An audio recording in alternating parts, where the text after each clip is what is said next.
అందరికీ నమస్తే అండి. Good morning. ఇవాళ మన వీడియోలో ముఖ్యంగా 3 విషయాల గురించి మాట్లాడదాం. జగన్మోహన్ రెడ్డి గారు నిన్న రైతుల కోసం పోరాటం చేయాలని చెప్పి పిలుపునిచ్చారు. రైతుల్ని తీసుకుని కలెక్టర్ల దగ్గరికి తీసుకెళ్లి వినతి పత్రాలు సమర్పించాలని పిలిపించారు. ఆ విషయం గురించి. ఇంక 2, అల్లు అర్జున్ గురించి ఎందుకు అంత డీప్గా వెళ్తుంది వైఎస్ఆర్సీపీ పార్టీ. 3, అమరావతిలో ఏముందిలే శ్మశానం తప్ప అన్న నాయకులే ఈరోజు జనసేనలోకో, టీడీపీలోకో, బీజేపీలోకో రావటానికి ఎందుకు నానా తంటాలు పడుతున్నారు. వీళ్ళ యొక్క క్యాపబిలిటీ ఏంటి అన్నది ఈ వీడియోలో 3 విషయాలు చూద్దాం. ఈ వీడియో చూసే ముందు ఒక్కసారి మన ఛానల్ని సబ్స్క్రైబ్ చేయండి, చేయకపోతే ఇప్పటి వరకు లైక్ చేయండి, షేర్ చేయండి, మీ ఫ్రెండ్స్కి కూడా చెప్పి సబ్స్క్రైబ్ చేయించి సపోర్ట్ చేయండి. ఫస్ట్ వైఎస్ఆర్సీపీ నిన్న చేసిన ధర్నా గురించి మాట్లాడుతున్నాం.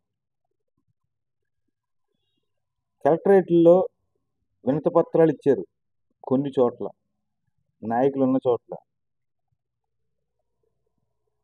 అసలు ఆ పార్టీకి నాయకులే కరువైపోయారు. ఇంక ఈ ధర్నాలు ఇవన్నీ జగన్మోహన్ రెడ్డి గారి ఈ టైంలో పెట్టడం కరెక్ట్ కాదేమో అని నేను అనుకుంటున్నాను. పైగా టార్గెట్ పెట్టి వాళ్ళ కార్యకర్తలను తీసుకురావాలని చెప్పి తీసుకొచ్చి ఏదో తుట్టుమంత్రంగా చేశారు. ఇది జగమెరిగిన సత్యం. అసలు రైతులు ఏమనుకుంటున్నారు ఈ ధర్నా గురించి చూద్దాం.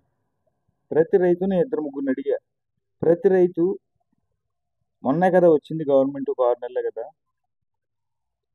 ఇస్తారు, ఇవ్వకుండా అయితే ఉండరు, ఇస్తారు, వెయిట్ చేద్దాం అన్నట్టు రైతుల్లో ఉంది మనసులో.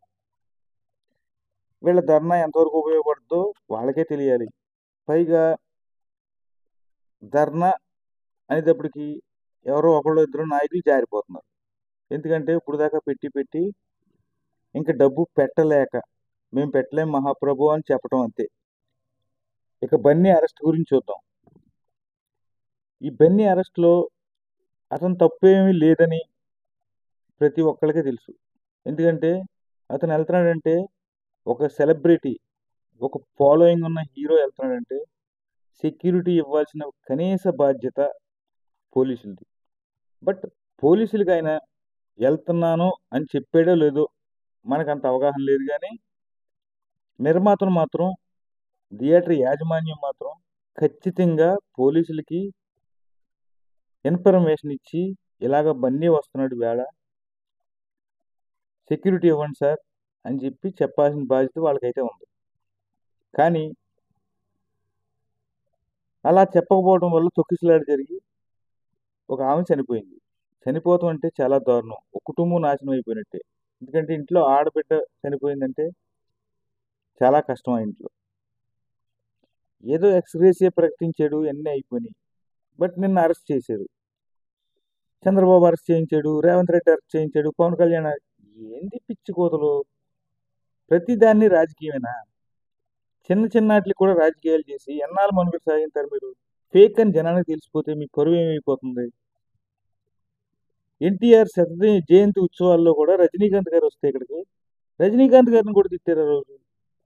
అసలు మీరు టార్గెట్ చేయింది ఎవరిని? ఈ విషయంలో జగన్మోహన్ రెడ్డి గారు పూర్తిగా ఆలోచించుకోకపోతే ఇదే పొందాలో వెళ్తే ఆ పార్టీకి మనుగడ చాలా కష్టం. నేను సీరియస్గా చెప్తా ఉన్నాను. దయచేసి అర్థం చేసుకుని అనవసర విషయాలకు వెళ్లకుండా జనం కోసం మాత్రమే చేస్తుంది ఈ పార్టీ అన్న కాన్సెప్ట్ మీ పార్టీలో వచ్చిన రోజుని మీ పార్టీ మళ్ళీ పుంజుకుంటుంది. లేదు మేము ఇలాగే వెళ్తాం, మా పరిస్థితి ఇంతే అంటే మీ ఇష్టం.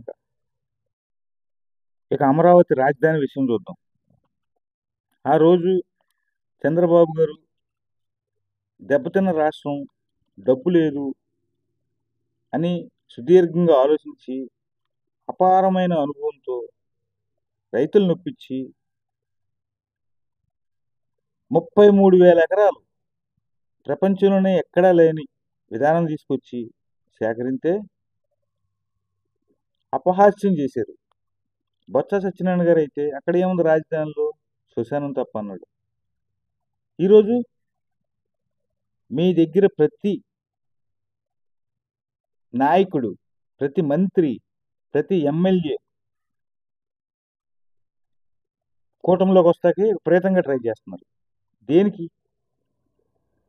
అమరావతి అంటే దేవతల రాజధాని అని ఒక పేరు. దాని యొక్క బలమే ఈరోజు అమరావతి డెవలప్మెంట్ కానీ నిలబడటం కానీ. దానికి తోడు రైతుల ఎనలేని పోరాటం దీనికి మెయిన్ కారణం. వాళ్ళ జీవితాలు నాశనం అయిపోయాయి ఇదే జగన్మోహన్ రెడ్డి మళ్ళీ వస్తే. 33,000 కుటుంబాలు నాశనం అయిపోయాయి.